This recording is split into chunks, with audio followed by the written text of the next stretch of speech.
Message pour les sinistrés de Gironde qui sont sans hébergement. Cette vidéo Voilà, a été vue plus de 130 000 fois depuis samedi.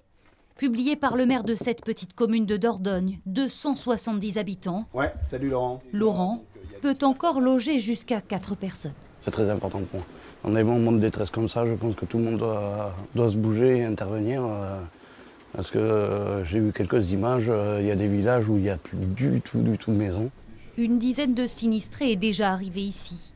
Et les coups de fil pour proposer de l'aide se multiplient. L'élan a été extrêmement rapide. Moi, je suis sidéré de la force des réseaux sociaux.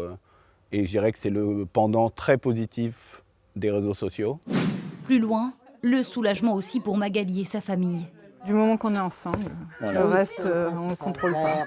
Arrivée avec son mari et ses enfants hier soir du Haillan, commune évacuée vendredi dans la nuit.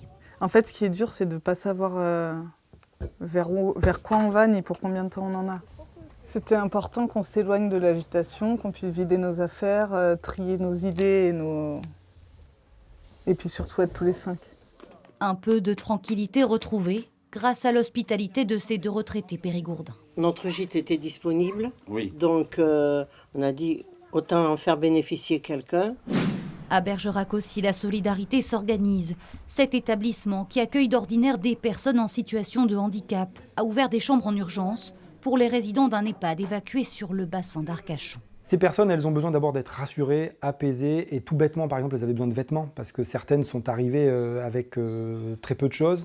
Elles ont besoin aussi qu'on puisse assurer leur traitement.